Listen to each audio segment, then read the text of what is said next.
अस्सलाम वालेकुम नाज़रीन, प्रोग्राम डिबेट्स सां गॾु मां आहियां सनाउल्लाह हाशमानी। नाज़रीन, वज़ीर आज़म शहबाज शरीफ़ खे उहिदो संभालींदे हिकु महीनो बि नाहे गुज़रियो, खेसि वॾा चैलेंजिस साम्हूं अची विया आहिनि। पीटीआई मुबैना धांधली जेकी इलेक्शन जे अंदरि हू चवे पई, हुनजो नैरेटिव आहे, हुनजे ख़िलाफ़ सरापा एहतिजाज हुई, त वरी पाण ॾिठो त जजनि जो हिकु ख़त साम्हूं आयो, जंहिंमें उन्हनि इदारनि में मुबैना मुदाख़लत जी ॻाल्हि ॿोल कई।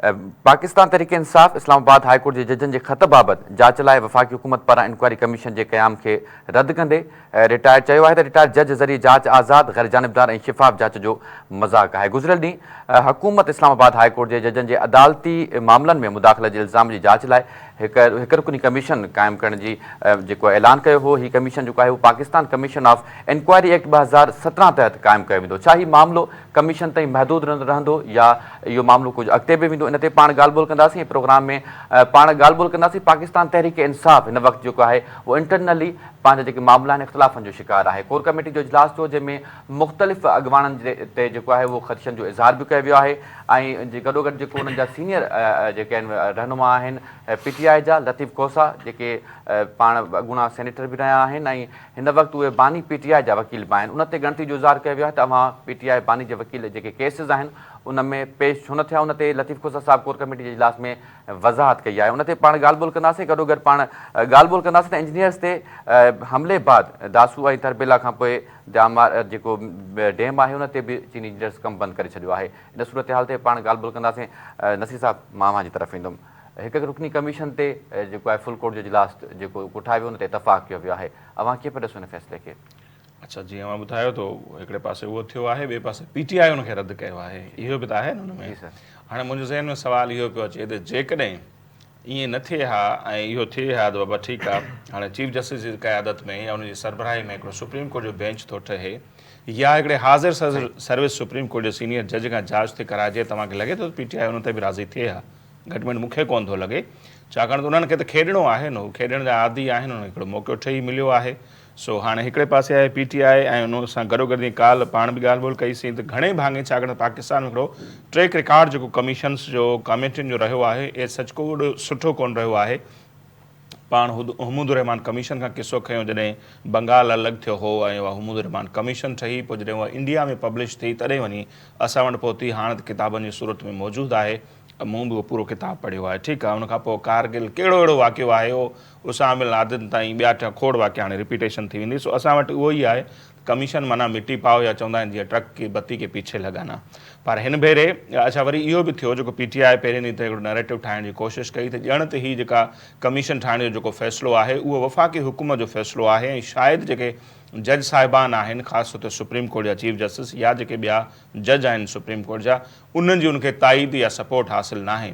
पर पाण ॾिठोसीं जेको फुल कोर्ट जो इजलास थियो, ॿियो इजलास वज़ीर आज़म सां मुलाक़ात खां पोइ, उनजो जेको पधरनामो जारी कयो वियो आहे, उन में वाज़े तौर ते इहो ॿुधायो वियो आहे त हुकूमत जेको आहे कमीशन ठाहिण जे लाइ असांखे ख़ातिरी कराई, जंहिंजी मतिलबु फुल कोर्ट बि हिमायत कई आहे। सो हाणे असीं इहो चई सघूं था त हीउ निज पिज वफ़ाक़ी हुकूमत जो मसइलो कोन्हे, सुप्रीम कोर्ट जी बि उनखे ताईद हासिलु आहे, सुप्रीम कोर्ट जी फुल कोर्ट जी ताईद हासिलु आहे।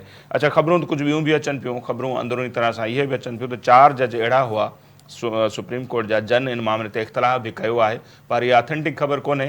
कुझु साफ़ ई उनखे कोर्ट कनि पिया, जंहिंमें जस्टिस अतर आहे, जस्टिस जेका आयशा आहे, जस्टिस मुनीब साहिबु आहिनि, ईअं 4 जजनि जा नाला खॼनि पिया त उन्हनि खे इन ॻाल्हि ते इख़्तिलाफ़ हुआ। पर जीअं ती अक्सरियत जो फ़ैसिलो हो, उनजे करे उनखे तस्लीम कयो वियो आहे। ठीकु, हाणे हिकिड़ी ॻाल्हि त वाज़े थी, हुकूमत जो पंहिंजो फ़ैसिलो कोन्हे कमीशन ठाहिण वारो, इनखे सुप्रीम कोर्ट जे जजनि जी बि ताईद हासिलु आहे। हाणे वॾो सुवालु इहो थो पैदा थिए त भई उन कमीशन जो सरबराह नेठि केरु हूंदो ऐं अहिड़ो कहिड़ो मोस्ट सीनियर रिटायर्ड जज हूंदो जंहिंजी हिकिड़ी वॾी साख बि हुजे या उहो हिकिड़े सुठे तरीक़े सां हिन मामले खे हैंडल करे ऐं उनखे मञियो बि वेंदो, इहो त वरी वॾो सुवालु आहे। सो हींअर ताईं जेके नाला मुख़्तलिफ़ साम्हूं अचनि पिया, 3 नालनि जे हवाले सां ॿुधाए पियो वञे। जस्टिस नासिरुल मुल्क साहिबु जेके चीफ जस्टिस रहिया सुप्रीम कोर्ट जा, निगरान वज़ीर आज़म बि रहिया, टॉप ते ॿुधाए पियो वञे त उन्हनि जो नालो आहे। घणे भाङे थी सघे उनखे उनजे ई जेका आहे कमीशन 1 रुकनी हूंदी, सो उहो ई उनजी क़यादत करे, या जस्टिस तसदुक़ जिलानी साहिब जो बि नालो अचे पियो ऐं जस्टिस मक़बूल बाक़िर साहिबु। हींअर ताईं जेके ज़रिया ॿुधाइनि पिया, इहे जेके नाला मीडिया में गर्दिश कनि पिया, इहे 3 नाला आहिनि। सो ॾिसूं था हाणे इन्हनि 3 मंझां को उन कमीशन में हूंदो या अञा को चौथो नालो हूंदो या ॿियो, इहो बि ॾिसणो आहे। मुंहिंजे लाइ जेका इंट्रस्टिंग ॻाल्हि लॻी उहा इहा आहे, जेको पधरनामो जारी थियो फुल कोर्ट जो, उन में चयो वियो आहे त वज़ीर आज़म इहा ख़ातिरी कराई आहे त फैज़ाबाद धरणे केस में जेको पैराग्राफ 53 आहे उन जी बि वज़ीर आज़म ख़ातिरी कराई आहे त उन ते असीं कानून साज़ी कंदासीं। हाणे घणनि माण्हुनि जे ज़हननि में इहो सुवालु हूंदो त फैज़ाबाद धरणे जो हवाले सां जेको मौजूदा चीफ जस्टिस ई आहिनि काज़ी फ़ाइज़ ईसा साहिबु जेको फ़ैसिलो ॿुधायो, उन में पैराग्राफ 53 में नेठि अहिड़ो छा लिखियलु आहे जंहिं ते कानून साज़ी जी वज़ीर आज़म ख़ातिरी कराए विया आहिनि। उन पैराग्राफ 53 में फैज़ाबाद धरणे वारे फ़ैसिले में फ़ाइज़ ईसा साहिबु इहो लिखियो हो त मुल्क जा समूरा जेके सिक्योरिटी सां लाॻापियल इदारा आहिनि, पाक फ़ौज हुजे, इंटेलिजेंस जा जेके इदारा आहिनि, उहे आईन पाकिस्तान जे पाबंद आहिनि ऐं जेको हू हलफ़ खणनि था उन जे पाबंद आहिनि त हू कंहिं बि पॉलिटिकल मामले में या पंहिंजो जेको उन्हनि जो दायरा इख़्तियार आहे उनखां हटी करे किथे बि मुदाख़लत न कंदा। ऐं गॾोगॾु पैराग्राफ 53 में इहो बि लिखियलु आहे त फोर्सिस जे सरबराहनि खे इहो हुकुम ॾिनो वञे त हू फोर्सिस जो को बि सरबराह हुजे, को बि मेंबर हुजे, को बि अमलदार हुजे, को बि अहलकार हुजे, उहो पंहिंजे हलफ़ खां हटी करे का बि मुदाख़लत न कंदो, ऐं जेकॾहिं कंदो त उहो संगीन ॾोह तसवर कयो वेंदो। हाणे पधरनामे में असांखे इहो ॿुधायो वियो आहे त शहबाज़ शरीफ़ साहिबु हुननि खे ख़ातिरी कराए वियो आहे त हा हू हुन ते कानून साज़ी कंदा। सो हाणे ॾिसणो इहो आहे त छा वाक़ई शहबाज़ शरीफ़ साहिबु हुन ते कानून साज़ी कंदा ऐं उन्हनि सभिनी इदारनि खे जेको आहे इन पैराग्राफ 53 जे तहत पंहिंजनि जेके हलफ़ अथनि या ज़िम्मेवारियूं अथनि उन तहत उनखे महदूद करण में कामयाबु ईंदा।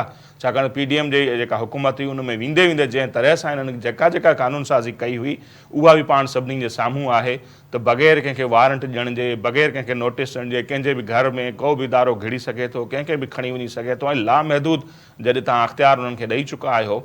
सो हाणे ॾिसूं था शहबाज़ शरीफ़ साहिब जे लाइ बि इहो चैलेंज आहे, गॾोगॾु सुप्रीम कोर्ट जे इन्हनि जजनि जे लाइ बि चैलेंज आहे त उन्हनि खे जेका ख़ातिरी कराए वियो आहे बकौल हिन पधरनामे जे, त उन ते वज़ीर आज़म केतिरो थो अमल कराए। सही।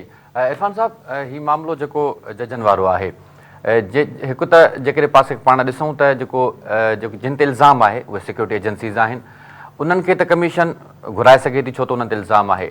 छा जेके इल्ज़ाम हणंदड़ जजिस आहिनि उन्हनि खे बि कमीशन घुराए सघे थी? ऐं गॾोगॾु असांखे ॿुधाइजो त हीउ जेको Pakistan commission of inquiry act 2017 आहे, इहो आहे छा? बिस्मिल्लाहिर्रहमानिर्रहीम। ॾिसो, कमीशन हीअ जेका जंहिं एक्ट तहत कानून तहत जंहिंखे पाण Pakistan commission of inquiry act 2017 चऊं था, इहा 2017 में नून लीग जे दौर में लेजिस्लेशन थी हुई। 1956 जो ऑलरेडी कानून मौजूदु हुयो पर उनखे ख़तमु कयो वियो। हाणे हीअ कमीशन जेका ठहे थी, तव्हां इट सेल्फ हिनखे हिकिड़ी अदालत तसवुर करे सघो था, हिकिड़ी ख़ासि अदालत। हाणे हीअ कमीशन जेको कानून ॿुधाए थो इन लाइ ठाही वेंदी त जेकॾहिं को अवामी पब्लिक इम्पोर्टेंस जो को मसइलो आहे ऐं उनखे इन्वेस्टिगेट करिणो आहे, उनखे डिफाइन करिणो आहे, उनखे वाज़े करिणो आहे, त पोइ उन जे लाइ वफ़ाक़ी हुकूमत वटि अख़्तियार आहे त हू कमीशन ठाहींदी। ऐं कमीशन में हिकिड़ो चेयरपर्सन हूंदो, चेयरमैन हूंदो, चेयरपर्सन या चेयरमैन, ऐं हिक खां वधीक मेंबर बि हिन में शामिल थी सघनि था। एक्ट ॿुधाए थो त हीअ जेका कमीशन ठहंदी उन कमीशन वटि कोर्ट वारो ई अख़्तियार हूंदो। CRPC जो बि पाण ॾिसूं था, क्रिमिनल प्रोसीजर कोड, जंहिं तहत असांजो क्रिमिनल जस्टिस सिस्टम रेगुलेट थियल आहे, उन तहत बि हू मामले खे प्रोसीड करे सघनि था। ऐं सिविल प्रोसीजर कोड 1908 वारो जंहिंमें असांजा सिविल मामला रेगुलेट थियल आहिनि, उन्हनि जा बि जेको आहे सो हुननि खे पावर ॾिनल आहिनि पर महदूद। हाणे CPC में जेके हिननि खे CPC जा जेके कमीशन खे पावर ॾिनल आहिनि, त कमीशन कंहिं बि माण्हूअ खे समन करे सघे थी त बाबा हीअ मामिलो आहे, तव्हां उन में अचो, ऐं उन जो ओथ ते बयानु रिकॉर्ड करे सघे थी। गॾोगॾु डिस्कवरी ऐं प्रोडक्शन ऑफ डॉक्यूमेंट्स, उहे भले पब्लिक डॉक्यूमेंट ई छो न हुजे, उहो बि हासिलु करे सघे थी। अच्छा, ॿी हिकिड़ी मज़े जी ॻाल्हि आहे त हाणे जेके जजिस आहिनि उन्हनि खे हीअ कमीशन कीअं घुराईंदी? हाणे हिन कानून में आहे त जेकॾहिं कमीशन खे कंहिं अहिड़े माण्हूअ खे हाज़ुरु करिणो आहे, घुराइणो आहे, समन करिणो आहे जंहिंखे इस्तस्ना हासिलु आहे, प्रिविलेज हासिलु आहे, जीअं गवर्नर थी वियो, जीअं प्रेसिडेंट थी वियो। हाणे इन्हनि खे अदालतूं नथियूं घुराए सघनि, पर हीउ कानून चवे थो त जेकॾहिं अहिड़े माण्हूअ खे बि घुराइणो पइजी वियो जंहिंखे इस्तस्ना मिलियल आहे, त कमीशन जे नोटिस खां पोइ जेका इस्तस्ना अॻुवाट हिननि खे मिलियल आहे उहा ख़तमु तसवुर थींदी। सो कमीशन वटि इहो अख़्तियार आहे त हू जजिस खे बि घुराए सघनि था। ॿी जेका हिकिड़ी मज़े जी ॻाल्हि आहे, हिन कमीशन वटि अख़्तियार आहे हाई कोर्ट जेतिरो। कहिड़े मामले में? Contempt of court. High court जी जेकॾहिं को तोहीन करे थो ऐं हाई कोर्ट वटि जेके अख़्तियार आहिनि त हू जेको तोहीन करे उनखे सज़ा ॾिए। हिन कमीशन वटि बि उहे सेम ई अख़्तियार आहिनि, त हू कंटेम्प्ट ऑफ कमीशन जेकॾहिं को करे थो त हुनखे उहा ई सज़ा ॾींदी। हाणे पाण अचूं था ही इन्वेस्टिगेशन थींदी कीअं। हाणे जेकॾहिं पाण ॾिसूं त कमीशन अॻिते हली ॿुधाए थी त बाबा ठीकु आहे, जज साहिबान जा जेके इल्ज़ाम हुआ उहे 100% दुरुस्त हा, पोइ थींदो छा? छो जो लीगल डेफिनेशन में जॾहिं पाण वञूं था त हीउ सॼो मामिलो जेको आहे उहो हलियो थो वञे कंटेम्प्ट ऑफ कोर्ट में। कल्ह बि चयोसीं हाई कोर्ट वटि पाण वटि इहो अख़्तियार आहे त हू इन ते कंटेम्प्ट ऑफ कोर्ट हलाए पिया सघनि, पर न। सो ही कमीशन ठहंदी, हिकिड़ी शइ पधरी थींदी, पब्लिक थींदी, बाक़ी कार्रवाई जेका आहे उहा असांखे नथी लॻे त हिन कमीशन जी रिपोर्ट ते का थी सघंदी।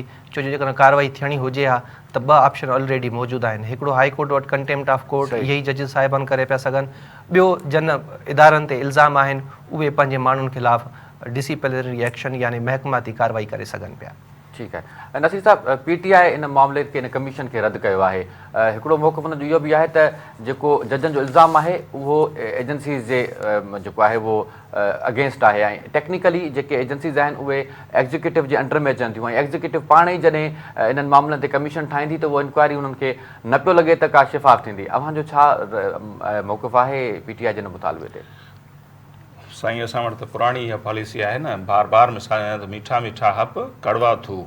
सो इहे ई अहिड़े क़िस्म जा मामला जॾहिं 2018 जे इलेक्शन में थिया, छा इदारनि जी मुदाख़लत न हुई, उन ज़माने में बजट कीअं मंज़ूर थींदा हुआ, फैज़ अमीन साहब, बाजवा साहब छा कुझु कोन कंदा रहिया हुआ, छा उन ज़माने में त ख़ान साहब जा रिकॉर्ड ते पिया आहिनि उहे इंटरव्यू, चयूं त हा फ़ोन टेप बि जेकॾहिं थियनि था त इहो सिक्योरिटी एजेंसीज़ खे अख़्तियार हुजणु खपे। साईं ईअं चवंदा माना इन लेवल जी मुदाख़लत जी इजाज़त PTI वारा ॾींदा हुआ, जेको हिकिड़ो रिकॉर्ड जो हिसो आहे। ठीकु आहे, उन ज़माने में जेको कुझु जस्टिस काज़ी फ़ाइज़ सां थियो, हाणे रिपीटेशन थी वेंदी, छा असांखे ख़बर न आहे उन सां छा कुझु थींदो रहियो, या जेके बि उन्हनि जूं मुख़ालिफ़ पार्टियूं हुयूं ऐं पाण अची हू आमिर लियाकत मरहूम जो बार बार मिसाल ॾियूं त हू चवंदे में आया नहीं हूं लाया क्या हूं, पाण ही ॿुधाईंदा हुआ त असां बजट कीअं मंज़ूर कराईंदासीं। वज़ीर आज़म पाण अॻूणा वज़ीर आज़म इमरान ख़ान इहो मञी चुका आहिनि त हू एजेंसियुनि जी सपोर्ट सां बजट मंज़ूर कराईंदा हुआ। जेकॾहिं के नाराज़ थी विया, असेंबली में न अचणु चाहींदा त किथां खां फ़ोन अची वेंदी, ऐं जेके मोस्ट सीनियर जर्नलिस्ट आहिनि अहिड़नि मामलनि खे कवर कंदा आहिनि, एज़ाज़ सैयद हुजनि, उमर चीमा, उन्हनि जो हिकिड़ो विलाग रिकॉर्ड जो हिसो आहे। उन्हनि चयो त उन ज़माने में क़ौमी असेंबली में हिकिड़ो सेल नुमाया हिकिड़ी ऑफिस क़ाइमु थियल हूंदी हुई, जिते ॻुझनि इदारनि जा अमलदार अची वेंदा, हाज़िरी उहे लॻाईंदा हुआ, कहिड़ा कहिड़ा मेंबर आया कहिड़ा न आया, जेकॾहिं न आया त पोइ उन्हनि खे कीअं वठी अचिबो।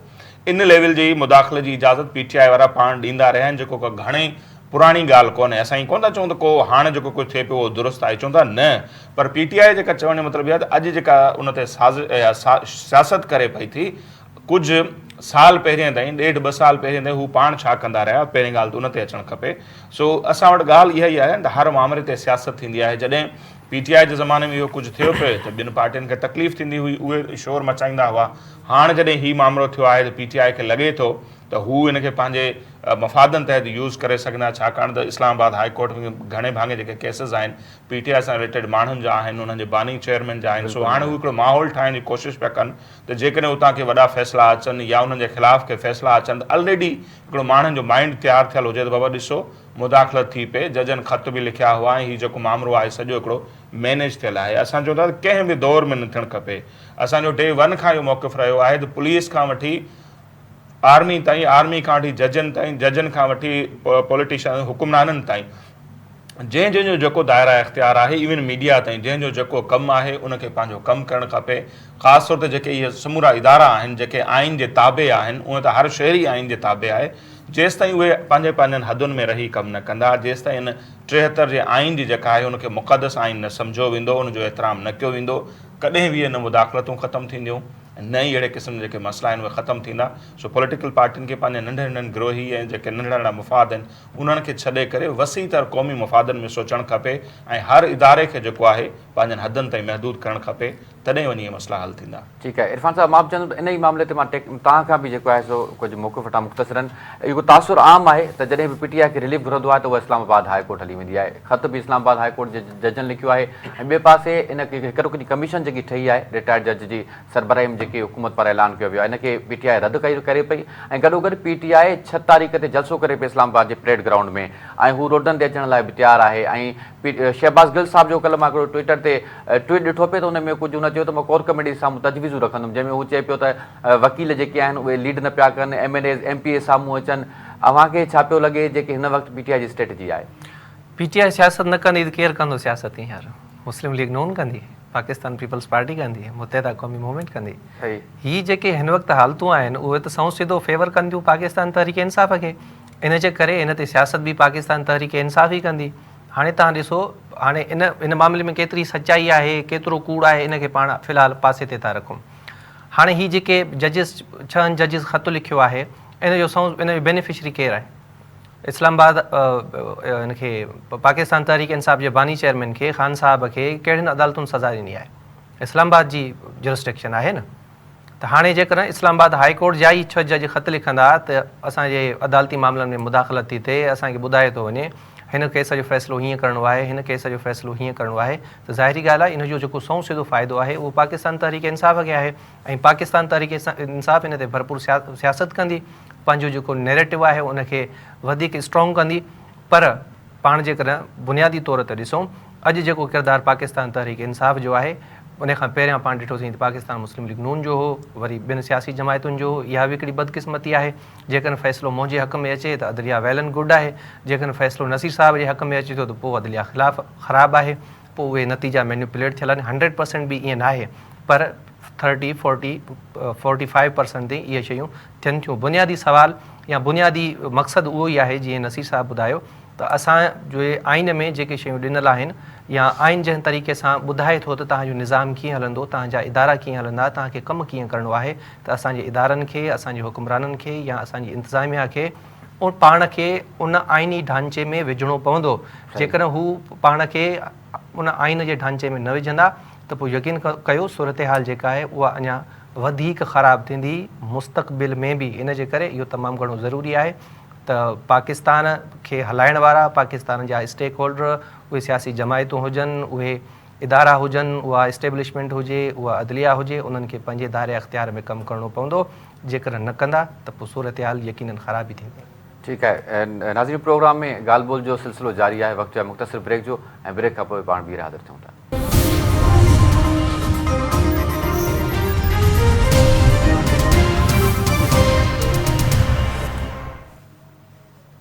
वेलकम बैक नाज़रीन। प्रोग्राम जे ॿिए हिसे में पाण ॻाल्हि ॿोल कंदासीं क़ौमी असेंबली जे तक NA 207 तां सदर आसिफ अली ज़रदारी जी न्याणी आसफ़ा भुट्टो ज़रदारी बिना मुक़ाबले कामयाबु थी वई आहे, ऐं RO पारां इन जो नोटिफिकेशन बि जारी कयो वियो आहे। कामयाबी जी नोटिफिकेशन खां पोइ आसफ़ा भुट्टो ज़रदारी पाकिस्तान में नंढी उमिरि वारी पार्लियामेंटेरियन बणिजी वई आहे। प्रोग्राम में पाण इन ते बि ॻाल्हि ॿोल कंदासीं, ऐं गॾोगॾु ॻाल्हि ॿोल कंदासीं त पाकिस्तान तहरीक इंसाफ़ हिन वक़्तु पार्टी में अंदरूनी इख़्तिलाफ़नि जो शिकार आहे। मुख़्तलिफ़ अॻवाननि ते ख़दशनि जो इज़हार कयो वियो आहे। गॾोगॾु पाण प्रोग्राम में ॻाल्हि ॿोल कंदासीं त इंजीनियर्स ते हमले खां पोइ दासू ऐं तरबिला खां पोइ जहामीर डैम ते बि कमु बंदि कयो वियो आहे। इनखे पाण प्रोग्राम में डिस्कस कंदासीं। नसीर साहब, आसफ़ा भुट्टो ज़रदारी पाकिस्तान जी सभ खां नंढी पार्लियामेंटेरियन बणिजी वई आहे ऐं बिना मुक़ाबले कामयाबु थी आहे। उहो ई तक आहे जेको सदर आसिफ अली ज़रदारी जितां कामयाबु थियो हो, सदारत खां पोइ आसिफ ज़रदारी साहिब हुनखे छॾियो आहे। बिल्कुलु, ऐं न रुगो ही तक, पर नवाब शाह जा जेके बि समूरा जेके तक आहिनि 2008 जी इलेक्शन खां वठी 8 हुजे, 13 हुजे, 18 हुजे, 24 हुजे, पीपल्स पार्टी मुसलसल उन्हनि समूरनि तकनि तां क्लीन स्वीप कंदी पई अचे। ऐं हिन भेरे ते जेका इलेक्शन 2024 थी, सिंध जो शायदि ई को अहिड़ो ज़िलो हुजे जिते उन्हनि कुझु ई सीटूं जेके आहिनि सो उहे उते शिकस्त मिली। बाक़ी ओवरऑल त मुख़्तलिफ़ ज़िलनि मंझां पाकिस्तान पीपल्स पार्टी क्लीन स्वीप कयो। ऐं जंहिं ॾींहुं आसफ़ा भुट्टो ज़रदारी साहिबा जो फार्म हिते जमा थिया हुआ, उन ॾींहुं पाण जॾहिं प्रोग्राम कयोसीं त घणे भाङे दोस्तनि जी इहा ई राय हुई त उहा इम्कान आहे त बिना मुक़ाबले ई कामयाबु थी वेंदियूं। सो ओवरऑल उहे बिना मुक़ाबले कामयाबु थी वियूं आहिनि। सो उन्हनि जी पार्टी खे मुबारक हुजे, उन्हनि खे मुबारक हुजे। ऐं ॾिठो वञे त न रुगो पाकिस्तान, पर पंहिंजो जेको हीउ समूरो ख़ितो आहे उन में हिकिड़ी ख़ानदान जेके आहिनि उहे पॉलिटिकल जेके ख़ानदान आहिनि उन्हनि जी सियासत मैटर करे थी ऐं उन्हनि जा जेके पॉलिटिकल वारिस थियनि था उन्हनि जे ख़ानदान मंझाई थियनि था ऐं ज़ाहिर आहे पाकिस्तान पीपल्स पार्टी आहे बिलाल भुट्टो ज़रदारी साहिब जी जेका एक्टिव सियासत सभिनी जे साम्हूं आहे ऐं उनखां पोइ आसिफा भुट्टो ज़रदारी साहिबा बि मुख़्तलिफ़ जलसनि जुलूसनि में जंहिं अंदाज़ सां असांखे नज़र आई त कुझु जेके इंटरनेशनल मीडिया जा इदारा आहिनि उन्हनि इहो रिपोर्ट कयो त चेहरा आसफा का और झलक बेनज़ीर की सो उन्हनि जो जेको अंदाज़ ॿियो चऊं इंटरनेशनल लेवल ते उन्हनि खे रिकग्नाइज़ कयो पियो वञे ऐं ॻाल्हि उहा इहा आहे त अॻिते हली इन्हनि खे ई पार्टी खे संभालणो आहे सियासती ज़ाहिर आहे पॉलिटिकल फैमिली सां तालुक़ु रखनि था त उन्हनि खे सियासती करणी आहे सो ऐं उन्हनि मंझां बि आसिफ अली ज़रदारी साहिबु ऐं मोहतरमा बेनज़ीर भुट्टो साहिब जेके औलाद मंझां टे जेके आहिनि उहे ॿ सियासत में काफ़ी एक्टिव हुआ बिलावल साहिबु ऐं आसिफा भुट्टो ज़रदारी सो उहे सियासती कनि पिया ऐं बख्तावर भुट्टो ज़रदारी साहिब सियासत सां इंट्रस्ट कोन हो हींअर ताईं जेका सूरत हाल आहे सो उहो नज़र अचे पई अव्हांखे त हू सियासत न पियूं कनि सो घणे भाङे इम्कान हो ऐं उहो इम्कान पूरो ई साबित थियो आहे ऐं मूं ॻाल्हि कई हिन ख़िते जी पोइ श्रीलंका हुजे इंडिया हुजे पाकिस्तान हुजे बांग्लादेश हुजे उते ईअं ई थिए पियो पर पाण जेकॾहिं वरी अमेरिका में ॾिसूं त कैनेडी ख़ानदान आहे इवन जेको कैनेडा जो हींअर सदर आहे जेके आहिनि कैनेडा जा छा त नालो जस्टिन ट्रूडो साहिबु उन्हनि जो बि ख़ानदान उनजो वालिद साहिबु सियासत में एक्टिव हो उनखां पोइ वरी बिल क्लिंटन जेकॾहिं ॾिसूं त क्लिंटन उनखां पोइ हिलरी क्लिंटन सो इहो थिए थो ऐं असां वटि वोट बि घणे भाङे उन ते ई असांखे मिले थो सो आसिफा भुट्टो ज़रदारी जी कामयाबी नो डाउट पाकिस्तान पीपल्स पार्टी जे लाइ हिकिड़ी वॾी कामयाबी आहे ऐं ॿिया बि उहे तक जितां ॿ हिकिड़ो मेंबर ॿिनि तकनि तां कामयाबु थियो आहे ख़ासि तौर बिलावल साहिब खे अञा हिकिड़ो तक ख़ाली करिणो आहे उते उहा जेका एक्स्ट्रा सीट हूंदी उहा पाकिस्तान पीपल्स पार्टी जे हिसे में ईंदी हाणे ॾिसूं था त उते पीपल्स पार्टी पंहिंजो कहिड़ो जेको आहे सो उम्मीदवार हाणे पई ठीकु आहे इरफान साहिबु मां चवंदुमि त अव्हां बि हिन ते राय ॾियो आसिफा भुट्टो टैलेंटेड आहे ॾिसूं पिया हुनजो जेको विजन आहे उहो बि इलाही ओपन आहे ऐं हू वुमन एम्पावरमेंट ते कमु करे पई क्लाइमेट चेंज जे हवाले सां हुनजो जेको विजन आहे उहो इलाही ॾाढो सुठो आहे छो जो सिंध में हिन वक़्तु क्लाइमेट चेंज जा बि जाम सारा इशूज़ आहिनि पार्लियामेंट में आसिफा भुट्टो जी जेकी मौजूदगी हूंदी उहो केतिरो असराइतो साबित थींदी नसी साहब काफ़ी कुझु ॻाल्हाए पियो इन मामले ते मां थोरो मुख़्तसरी ॻाल्हाईंदुसि त शहीद बेनज़ीर भुट्टो जी शहादत खां पोइ पाकिस्तान जी सियासत में या पाकिस्तान पीपल्स पार्टी जमायत में ख़ुदि ऐं आम माण्हुनि जेको शहीद बेनज़ीर भुट्टो साहिबा खे मिस कयो या शहीद बेनज़ीर भुट्टो जी जेका कमी महसूसु थिए पई मुंहिंजो ख़्यालु आहे त आसिफा भुट्टो ज़रदारी जे सियासत में अचण खां पोइ उहा कमी घटि मां घटि पूरी थी वेंदी ऐं जेके कारकुन जेके जियाला या जेके माण्हू शहीद बेनज़ीर भुट्टो साहिबा सां मुहबत रखंदा हुआ उन्हनि खे हिकिड़ो जवाज़ मिली वियो आहे आसिफा भुट्टो ज़रदारी जी सूरत में ऐं मूंखे लॻे थो त पाकिस्तान पीपल्स पार्टी जो जेको हक़ीक़ी ओज शहीद बेनज़ीर भुट्टो साहिबा जे दौर में हुयो शायदि उहो हाणे आसिफा भुट्टो ज़रदारी साहिबा जे सियासत में अचण खां पोइ ॿीहर मोटी अचे बहरहाल ही शुरूआत आहे बेस्ट ऑफ लक अभी इश्क के इम्तिहान और भी हैं अॻिते ॾिसूं था त सियासत में कहिड़ा लाह चाड़ा अचनि था ऐं आसिफा भुट्टो ज़रदारी साहिब जो जेको तर्ज़ सियासत आहे उहो कीअं बीहे थो ठीकु आहे नसीर साहिबु पाण अचूं PTI में इख़्तिलाफ़नि वारे मामले ते PTI जे कोर कमेटी जो इजलास थियो आहे जंहिंमें PTI जे सीनियर अॻवाननि ते ख़दशनि जो इज़हार कयो वियो आहे लतीफ़ खोसा जो मामिलो सरे फ़हिरिस्त आहे लतीफ़ खोसा खे PTI बानी जे केसनि में पेश न थियण ते नाराज़गी जो इज़हार कयो वियो आहे कोर कमेटी जे मेंबरनि पारां लतीफ़ खोसा साहिबु हुन ते वज़ाहत बि ॾिनी आहे आख़िर इहा सूरत हाल किथे दंग कंदी सर न रुगो ही पर पाण केतिरनि ॾींहंनि खां हुन ते ॻाल्हाईंदा पिया अचूं ख़ैबर पख़्तूनख़्वा में जेके मामरा आहिनि पार्टी जा या जेके पंजाब में मामरा आहिनि सो हिकिड़ी पार्टी जंहिंजा जेके मेन लीडर हुजनि पोइ ख़ान साहिबु हुजे कुरैशी साहिबु हुजे परवेज़ इलाही बि ज़ाहिर आहे हाणे हुननि जा सदर आहिनि उहे सभु जेकॾहिं जेलनि में हुजनि त पोयां ईअं ई थींदो आहे जेकॾहिं का मज़बूत क़यादत नाहे त पोइ ईअं ई थींदो आहे सो हाणे हर माण्हू PTI जेका कंडीशन हींअर नज़र अचे पियो हर माण्हू ॿिए माण्हू ते शक थो करे हर माण्हू ॿिए माण्हू खां नाराज़ आहे पोइ पार्टियुनि सां इतिहाद जा मसइला हुजनि इलेक्शन में टिकेटनि जा मामला हुजनि सेनेट में टिकेटनि जा मामला हुजनि सो उन्हनि जा बयान अवां जेके ॾिसो पिया हिकिड़ा त उहे जेके मीडिया ते हलनि था बाक़ी जेके अंदरूनी खाना उन्हनि जा इख़्तिलाफ़ आहिनि उहे त अञा वधीक शदीद आहिनि जेके आहिस्ते आहिस्ते साम्हूं अचनि पिया हाणे जीअं मां ॿुधायो त कोर कमेटी जो इजलास थिए थो त लतीफ़ खोसा ते तनक़ीद थी थिए त भई अव्हां केस में पेश न थिया ऐं अव्हां जेल छो हलिया विया इमरान ख़ान सां मिलण जे लाइ उन वज़ाहत ॾिनी न ऐं पेशी ते उन करे कोन वञी सघियो जो मूंखे बानी सां मुलाक़ात करणी हुई त हुननि चयो त भई मुलाक़ात एतिरी इंपॉर्टेंट कोन हुई केस इंपॉर्टेंट हुआ अव्हांखे उते वञणु खपे हाणे इहा हिकिड़ी ख़बर आहे जेका मीडिया में आई आहे कोर कमेटी जे हवाले सां ॿियूं ख़बरूं खोड़ आहिनि मिसाल गौहर ख़ान साहब जेके आहिनि उन्हनि जे लाइ पार्टी जे अंदरि इहो तासुरु आहे त हिकिड़ो थधे मिज़ाज जो माण्हू आहे, जेका कंडीशन आहे हींअर PTI जी, उते असांखे अहिड़े क़िस्म जो माण्हू न घुरिजे ऐं इन सां असांखे वधीक नुक़सानु थींदो। गॾोगॾु हामिद ख़ान साहब ते बि खोड़ सारा एतिराज़ आहिनि ऐं इहे अंदरि जूं ॻाल्हियूं तव्हांखे ॿुधायां थो। हामिद ख़ान साहब सीनियर कानूनदान आहिनि ऐं ख़ान साहब जे दौर में मुसलसल हू पार्टी खां ॼण त ॿाहिरि ई रहिया, पर हाणे उन्हनि खे सेनेटर बि चूंडायो अथनि, पाण उन ते बि ईंदासीं। उन जे लाइ इहो आहे त हामिद ख़ान साहब मौजूदा इस्टेब्लिशमेंट सां बि टकराव बि नथो अचणु चाहे, गॾोगॾु जेके मौजूदा चीफ जस्टिस आहिनि उन सां बि हू पंहिंजी जेका आहे रिलेशनशिप उनखे बरक़रार रखणु चाहे थो ऐं खोड़ उन्हनि जा केस आहिनि कोर्टुनि में। उन अंदाज़ सां हामिद ख़ान साहब PTI जी नुमाइंदगी न पियो करे जेका उन्हनि खे करणु खपे। लतीफ़ खोसा जे हवाले सां ॿुधाए विया आहियो, जेके ख़ैबर पख्तूनख्वा में उन्हनि जा CM आहिनि, अली अमीन गंडापुर, जॾहिं उहे वञी मोहसिन नक़वी सां मुलाक़ात कनि था, वज़ीर आज़म शहबाज शरीफ़ सां मुलाक़ात था कनि, त उन्हनि जे जेके कारकुन आहिनि उन्हनि खे उहा ॻाल्हि जेका आहे उहा सुठी कोन थी लॻे। सो उन ते बि खोड़ सारियूं नाराज़गियूं आहिनि। ॿी जेका बयानबाज़ी अंदरूनी लेवल ते थिए पई उहा पंहिंजे साम्हूं आहे। तकड़ में कुझु शयूं जेके आउं चाहींदुसि त उहे ज़रूरु ॿुधायां। उहे ॻाल्हियूं इहे ई आहिनि त PTI जो हिकिड़ो वतीरो इहो बि रहियो आहे त अॻु हिकिड़ी ॻाल्हि कंदा पोइ उन तां हटी वेंदा। बानी चेयरमैन खां वठी उन्हनि जी पॉलिसी रही आहे। हाणे बि जेकॾहिं असीं ॾिसूं था न, हाणे मोहसिन नक़वी साहब ते PTI जो हिकु माण्हू तमामु घणो नाराज़ आहे, अव्हांखे ख़बर आहे। शुरूआति खां पाण कयूं जेकॾहिं उन्हनि जे बानी चेयरमैन खां, अव्हांखे ख़बर हूंदी त जेको साइफ़र वारो केस हो, इमरान ख़ान पहिरियों नालो वरितो डोनाल्ड लू जो, डोनाल्ड लू खां पोइ लथा हू बाजवा साहब ते पहुता, बाजवा साहब खां पोइ लथा त उन्हनि चयो त इहा हुसैन हक़ानी जी साज़िश हुई।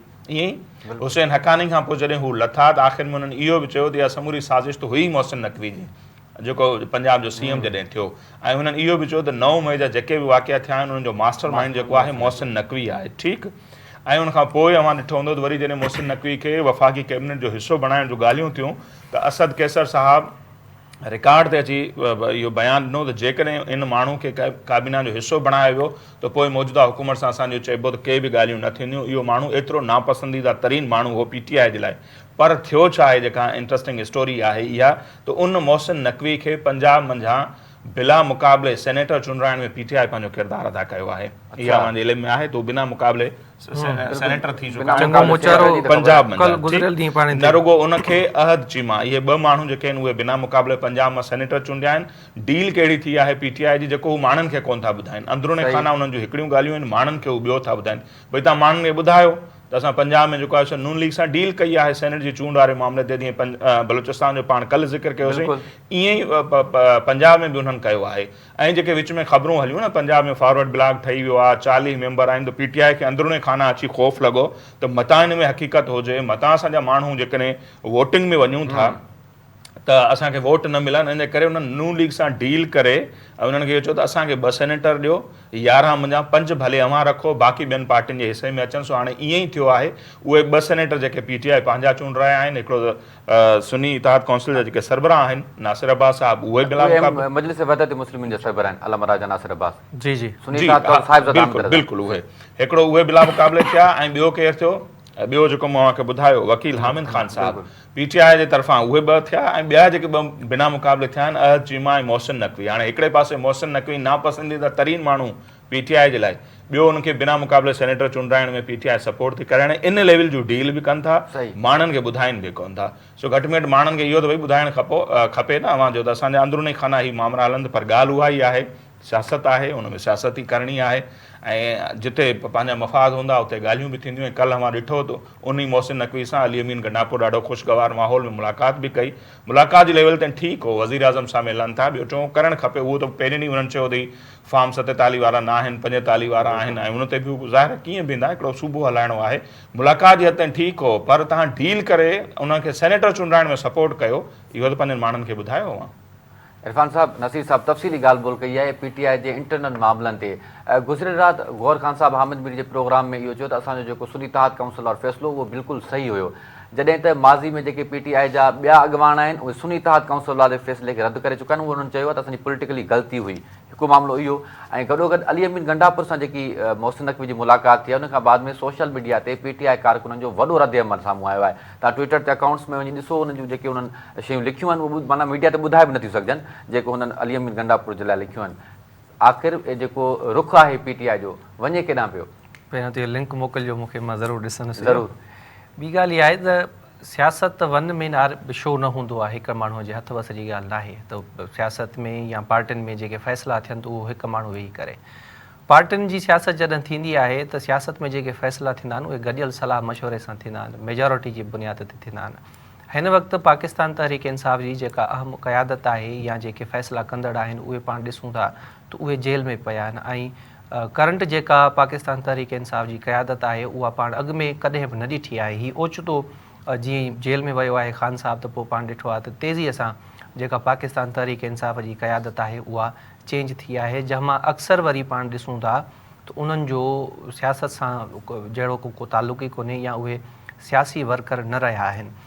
सियासत में लचक तमामु घणी ज़रूरी हूंदी आहे, पर हाणे हिकिड़ो पाकिस्तान तहरीक इंसाफ़ जो धड़ो आहे जेको हिकिड़ी ॻाल्हि करे थो छॾे, इन ते अमल करिणो आहे, पर किथे किथे पार्टी जे इंट्रस्ट में या पंहिंजे कंहिं मफ़ाद में, अॻुवाणनि जे मफ़ाद में किथे न किथे कंप्रोमाइज़ करिणो पवंदो आहे। जीअं पंजाब में थियो आहे, जीअं हाणे मुलाक़ात थी आहे मोहसिन नक़वी साहिब सां, त हाणे पाकिस्तान तहरीक इंसाफ़ जा कारकुन जेके फ़ैसिला साज़ी वारे अमल में शामिल ई न आहिनि या उन्हनि खे ख़बर ई न आहे त परदे पुठियां छा पियो थिए, त इन खे वॾो ॾोह करार ॾेई रहिया आहिनि। सो ही जेके मामला आहिनि, सियासत पंहिंजी जॻह ते आहे, इंतिज़ामी मामला गवर्नमेंट पंहिंजी जाइ ते आहे, ॾेखाव हिकिड़ी शइ जो थिए थो पर परदे पुठियां जेके आहिनि उहे ॿियूं शयूं थियनि थियूं। तव्हांखे यादि हूंदो त 2 ॾींहं पहिरियों ई पाण पाकिस्तान तहरीक इंसाफ़ में फॉरवर्ड ब्लॉक वारे मामले ते जॾहिं ॻाल्हायूं पिया त उन में पाण इहो वाज़े कयो होसीं त पाकिस्तान तहरीक इंसाफ़ जी जेका करंट सियासत आहे उहो रुॻो इन जे करे थिए पई त जीअं परदे पुठियां जेके धुरियूं आहिनि उन्हनि सां उन्हनि जो ठाव थिए, डील थिए कंहिं तरीक़े सां, ऐं उन्हनि जा अॻुवान जेके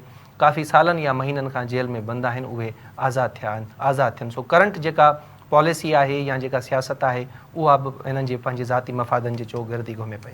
ठीकु आहे नसीर साहब, मुख़्तसिरन आख़िर में प्रोग्राम में मां चाहींदुमि त तव्हां चीनी इंजीनियर्स वारे मामले ते थोरो पंहिंजी राय ॾियो। अॼु चाइना जी जेकी जांच टीम आहे उहा पाकिस्तान आई ऐं उन्हनि मुलाक़ातूं बि हिते कयूं आहिनि, ऐं गॾोगॾु इन खां बाद में जेको चीनी इंजीनियर्स पहिरियां मुख़्तलिफ़ डैमनि ते हिननि जो जेको कमु हले पियो उहो बंदि कयो वियो, लॻभॻि 3 डैम ॿुधाया पिया वञनि। बिल्कुलु, ऐं अॼु हिकिड़ो त बयानु हलियो आहे चीनी सफ़ीर जो, जंहिंमें ॿुधायो आहे त पाकिस्तान ऐं चीन जो जेके रिलेशन आहे, जेके वास्ता आहिनि, जेके राब्ता आहिनि, उनखे केर बि जेके उनखे असरअंदाज़ नथो थी सघे, या ही दहशतगर्दी जा जेके वाक़िया थियनि था उन सां को असरु न पवंदो।